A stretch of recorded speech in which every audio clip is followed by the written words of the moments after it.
governo federal lançou um programa que estimula a educação financeira nas escolas públicas. A gente está em contato agora com o William Ribeiro, ele é educador financeiro, a gente vai saber melhor o quanto isso pode ser positivo, né, para a população brasileira. Boa tarde para você, William, tudo bem? Boa tarde, tudo bem? Muito obrigado pelo convite de vocês. Agradecemos sua participação aqui no Estúdio CBN. Bom, você concorda que a educação financeira deve acontecer desde cedo? Com certeza, numa sociedade que a gente vive, sobretudo no Brasil, com 70% de pessoas endividadas, eu costumo dizer que a educação financeira é um filho sem pai, sabe? Você não aprende dentro de casa porque nossos pais não tiveram a mesma oportunidade que a gente teve. Nas escolas de primeiro grau a gente não tem isso, também não é visto nas faculdades, e prova disso é que as pessoas não sabem, por exemplo, o impacto de taxas de juros de financiamento, como também não se aprimoram na capacidade de gerar mais receita e economizar dentro de casa. Então, quanto antes essa realidade começar a ser mudada, melhor para nós todos. Perfeito. Boa tarde, William. É um prazer tê-lo aqui no estúdio CBN, né? Esse programa de educação financeira nas escolas, ele pode reduzir problemas futuros, como, por exemplo, inadimplência? Sem dúvida. Boa tarde. Eu acredito, assim, que da maneira que foi incorporada na base nacional comum curricular, que é o BNCC, o grande problema é ser visto isso, a educação financeira. Lógico que eu vou puxar sardinha para minha brasa aqui para falar de educação financeira como a gente faz no Dinheiro com Você, mas a questão é que, visto de maneira transversal, isso significa dizer que o assunto vai ser abordado nas aulas de história, de geografia. Será que aquele professor que está ali todo sobrecarregado com já as demandas bastante puxadas do dia a dia vai ter condição realmente de passar esse conteúdo da maneira que a gente prega, no sentido de aquele professor que geralmente, né, a gente está falando, corre um risco de generalizar, mas aquele professor que já não ganha tão bem, que eventualmente tem problemas assim de descontrole financeiro, e certamente eu diria que a maioria deles não está apta ainda a entender sobre o assunto de investimentos. Então, parece que o assunto vai sendo diluído de uma forma que seria muito menos efetivo do que se fosse feito através de uma matéria dedicada de educação financeira. Mas é um debate e uma experiência que a gente está por ver ainda o que vai acontecer, né? O brasileiro é um povo endividado, né, William? Conhecemos muita gente que tem dívidas com bancos e cartões de crédito a ponto de comprometerem o orçamento familiar. Essa situação pode ser uma consequência da falta de conhecimento sobre educação financeira? Perfeito, e vai bem nessa linha de falta de educação financeira. As pessoas geralmente nos procuram para saber como investir e com 5, 10 minutos de conversa você descobre que a pessoa está devendo, por exemplo, no cheque especial ou paga somente a fatura mínima do cartão, né, entrando no rotativo do cartão, que é uma modalidade de crédito das mais altas do mundo, né, junto com os juros do cheque especial, e a pessoa acaba confundindo. Esse seria o primeiro conceito, né, de crédito com renda. A pessoa acha que aquilo que está disponível para ela, seja no LIS, ali no extrato, né, que é o cheque especial, ou a fatura mínima, o limite do cartão, né, as pessoas lutam tanto por limite de cartão, quando na verdade você está contraindo uma dívida, e as pessoas confundem crédito, que é muito caro, que é usar o dinheiro dos outros, com renda, que é aquilo que é o dinheiro que realmente pertence à pessoa e à família. Certo, William, a gente está falando em educação financeira, né, onde crianças teriam essas noções básicas de economia e finanças desde cedo, né? Mas qual que é o papel dos pais nesse processo? A gente tem aquela visão que o pai dá só a mesada e o filho gasta no que quiser, né? O pai, ele também, o pai e a mãe, eles têm o dever de interferir também nesse processo? Olha, eu diria que vai muito além, e essa é a beleza da coisa. A gente escuta muitos casos aqui do nosso canal, e também eu tenho certeza que vai acontecer isso também quando a educação financeira de fato vier para a escola. Eu acredito que os alunos vão trazer esses conteúdos para que os pais tenham a oportunidade de aprender alguns conceitos com finanças que eles próprios não têm, sabe? E isso vai ser muito bacana. Eu acho que é um desafio muito grande da gente lutar pela educação financeira, porque o problema da educação financeira é o problema da educação no geral no Brasil, porque a gente precisaria de investimento público de 10, 20 anos para que você possa de fato mudar uma geração.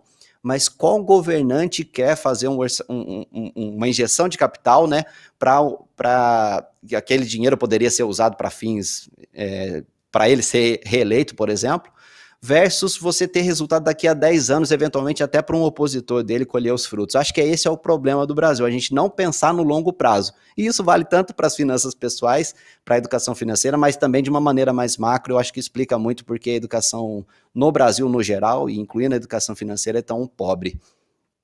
Você entende que escolas brasileiras estão preparadas para debater esse conceito? Olha, eu acho que não. Sinceramente, eu acho que não. Eu acho que o professor é bastante subvalorizado, seja do ponto de vista de reciclagem de conhecimento, como também de incentivo, não só financeiro, né, mas da nobreza que é a arte de ser professor, de levar conhecimento adiante. E se a gente pegar uma média, né, como a sociedade brasileira está endividada, certamente grande parte desses professores estão endividados também. Então, como que a gente coloca professores que têm essa carência de educação financeira para passar conteúdo de educação financeira e a gente fazer uma geração melhor do que a gente está vivendo? Esse conceito dessa transversalidade, né, de passar o conteúdo em cada uma das matérias que eu me coloco aqui na posição de assistir o que vai acontecer. Sinceramente, eu preferiria, até se fosse online, eu acho que com o advento agora da pandemia, os alunos, a sociedade aprendeu a viver o EAD, né, o ensino à distância. Então, eventualmente, até assuntos, até o ensino digital desse tipo de assunto de educação financeira poderia ter um resultado mais efetivo, desde que levado, que exigido dos alunos, né, e contextualizado na vida das crianças. Isso que é o problema, né? As pessoas acham, e eu acredito que muitos professores ainda acham, que educação financeira é conta, é matemática financeira. Uma coisa é matemática financeira, que eu diria que é 10, 20% dentro do mundo das finanças. A gente está falando de mudança de hábito, de comportamento, de entender o dinheiro como ele realmente é, né? Que é um instrumento para a qualidade de vida das pessoas. E num universo de tantos endividados no Brasil e das pessoas dependerem tanto da previdência pública, eu acho que seria sensacional qualquer avanço que a gente conseguir nessa seara para construir uma sociedade financeiramente mais próspera. Ô William, agora existem algumas correntes, né, que defendem uma tese de que bancos e instituições financeiras, eles não teriam tanto interesse, né, em fomentar a educação financeira no Brasil, né? Para esse tipo de instituição, o ideal seria que quanto mais pessoas que estivessem devendo, maior é o faturamento, né?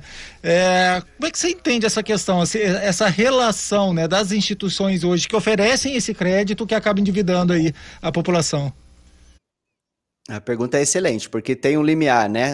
Claro que os bancos, as financeiras vão querer maximizar o lucro dos juros que são praticados no Brasil.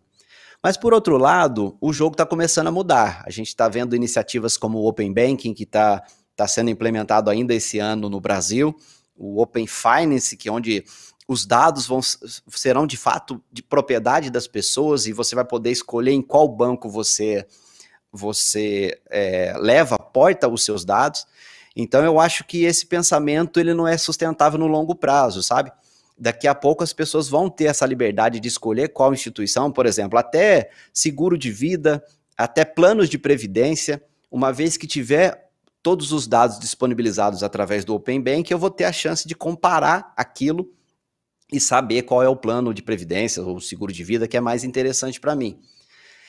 Eu ressalto também o nível de dificuldade de recuperação de crédito que essas instituições têm. Então, é muito difícil para um banco hoje correr atrás das pessoas que estão devendo e recuperar o crédito. Então, eu acho que é insustentável pregar que, olha, vamos cobrar o maior número possível de juros e as coisas vão ser sustentáveis desse prazo, né? Tanto que, inclusive, tem a nova lei do superendividamento, que ela prevê uma espécie de recuperação judicial pessoa física e permite algum socorro para a pessoa, por exemplo, que está devendo, que compromete mais que 30%, 40% da renda com dívidas. É um movimento muito legal da gente ver, principalmente por parte do regulador, né, que é a iniciativa do Banco Central, de quebrar esses monopólios desses bancos grandes, de maneira que as pessoas possam escolher os melhores produtos. Mas para escolher os melhores produtos, as pessoas precisam ter discernimento e conhecimento financeiro, senão não adianta nada também, né?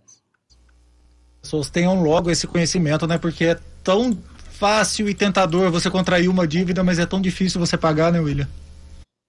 Sem dúvida, com juros de 300% ao ano, em pouco tempo fica impagável, a pessoa não tem condições mais de tirar e a pessoa precisa sobreviver, né? Então, se tá, para os nossos ouvintes aí que estão comprometidos em mais de 30% da renda, sinal vermelho ali para pensar e repensar as contas, procurar renegociar, porque a lição que fica não tem investimento que você vai fazer que compense os juros de quando você está devendo. Então, e sendo um pouco mais filosófico, há quem diga que não existe liberdade com dívidas, porque você não tem a iniciativa de abrir um negócio, de correr mais riscos, que é onde eventualmente você pode ter mais retorno, se você tem uma corda puxando você bastante, como a gente está falando aqui no caso de juros de cheque especial e rotativo do cartão, por exemplo.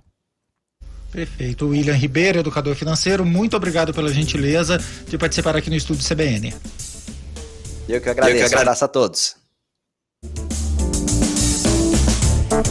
Sexta-feira